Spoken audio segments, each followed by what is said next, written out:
जय जगन्नाथ मेष राशि बंधुगण सबुदिन परी आज भी आम जाना प्रथमे स्वास्थ्य भावना यात्रा एवं प्रेम राशिफल विषय में वीडियो को शेष पर्यंत देखु चैनल को सब्सक्राइब कर दिंतु वीडियो को लाइक कर दिंतु तेज आसतु जाना स्वास्थ्य राशिफल। प्रिय मेष राशि बंधुगण आज शरीर पर सुस्थता और मुक्ति होउछि मुख्य विषय। आज मुंडरे एक प्रकार भारीपण बा धीमा चाप अनुभव हो पारे जहाँ कौनसी कफिन जातीय पानीय बदल में प्रकृत पानी चाहूँगी। सकाल 9टा पूर्वर 2 ग्लास साधारण पानी पियंतु एवं लक्ष्य करंतु जे सकाळर क्लांति बा आलस्य कॉफी कप अपेक्षा केते शीघ्र दूर हो जाउछि। मध्याह्न भोजन पूर्वर प्राकृतिक सूर्यालोक 20 मिनिट चलवा द्वारा शरीरर समस्त प्रणाली कौनसी घर भीतर विश्राम अपेक्षा बहुत भल भाव रिसेट हो। मध्याह्न एक सहज और गरम खाद्य खातु एवं वरिष्ठ किंबा तेल छणा जिनिस थारु दूरे रुहंतु।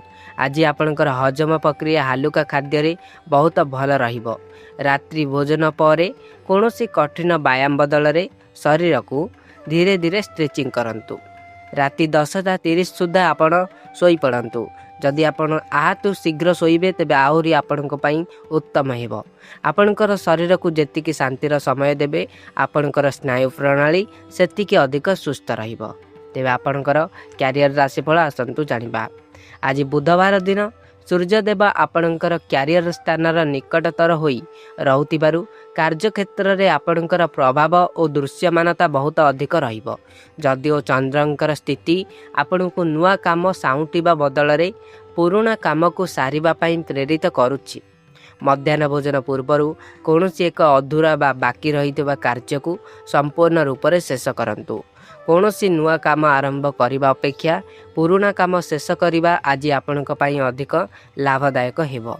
मध्याह्न समय शुक्र एवं बृहस्पतिंकर शुभ संयोग जोगु कार्यक्षेत्र में बहु दिन चली आसुथिबा कौनसी मानसिक चाप बा तिक्तता ह्रास पाइब।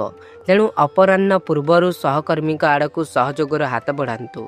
मध्याह्न भोजन समय शनिदेवंकर प्रभाव जोगु बुध ग्रह आपण को सतर्क कराउछंती जे कौनसी जिनिस को भल भाव दुई थर न पड़ी से साक्षर करंतु नाही किंबा कौनसी प्रतिश्रुति दियंतु नाही।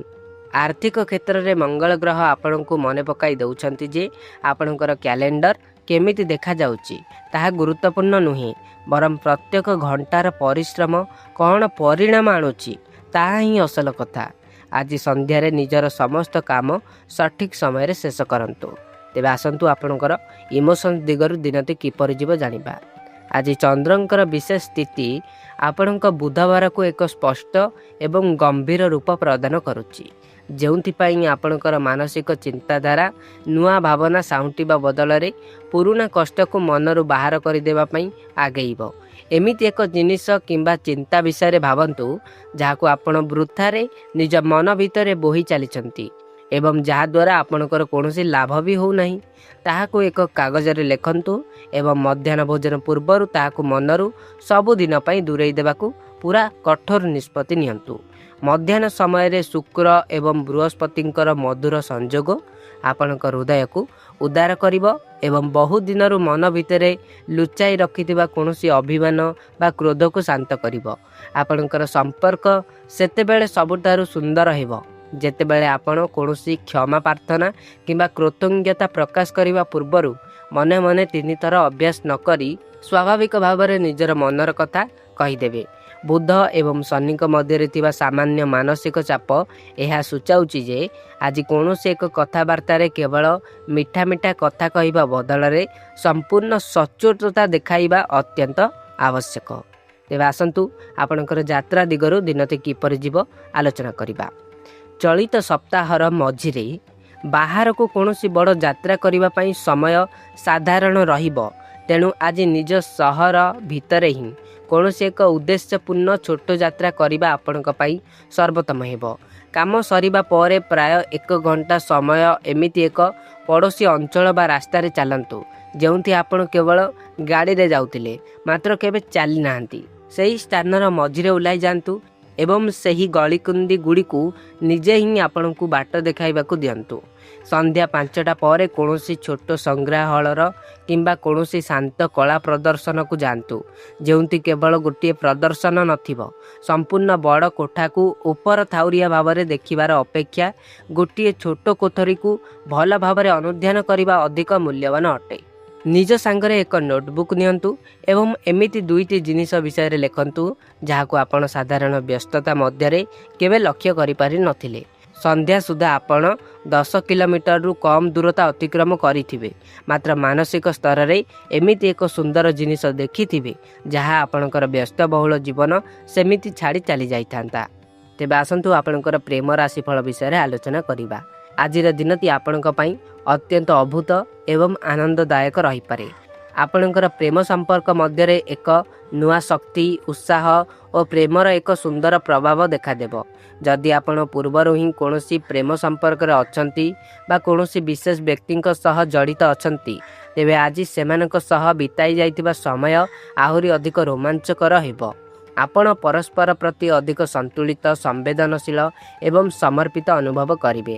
ଯଦି ଆପଣ ଏକା ଅଛନ୍ତି ବା ସିଙ୍ଗଲ ଅଛନ୍ତି, ତେବେ ଜୀବନରେ ଏକ ନୂଆ ପ୍ରେମର ଆଗମନ ହେବାର ପ୍ରବଳ ସମ୍ଭାବନା ରହିଛି। ଏମିତି କୌଣସି ନୂଆ ବ୍ୟକ୍ତିଙ୍କ ସହ ଆପଣଙ୍କର ସାକ୍ଷାତ ହୋଇପାରେ ଯିଏ ଆପଣଙ୍କ ହୃଦୟକୁ ଛୁଇଁଯିବ। ପରସ୍ପର ସହ ଅତି ସହଜରେ ମନର ମିଳନ ହେବା ଯୋଗୁଁ ଆପଣଙ୍କର କଥାବାର୍ତ୍ତାରେ ଗଭୀରତା ଆସିବ, ଯାହା ଆଗାମୀ ସମୟରେ ଏକ ସୁନ୍ଦର ଏବଂ ମଧୁର ସମ୍ପର୍କର ମୂଳଦୁଆ ସାଜିପାରେ। ଆଜି ଆପଣଙ୍କର ବ୍ୟକ୍ତିତ୍ୱ ମଧ୍ୟ ସମସ୍ତଙ୍କ ପାଇଁ ଆକର୍ଷଣର କେନ୍ଦ୍ରବିନ୍ଦୁ ପାଲଟିବ। ଆପଣ ଆତ୍ମବିଶ୍ୱାସରେ ଭରପୁର ରହିବେ ଏବଂ ଆପଣଙ୍କ ଚାରିପାଖରେ ପରିବେଶ ପ୍ରେମମୟ ମନେ ହେବ। ନିଜ ସାଥୀଙ୍କ ସହ ଜୀବନର ଛୋଟ ଛୋଟ ଖୁସିକୁ ବାଣ୍ଟିବା ପାଇଁ ଆଜି କୌଣସି ସୁଯୋଗର ହାତଛଡ଼ା କରନ୍ତୁ ନାହିଁ।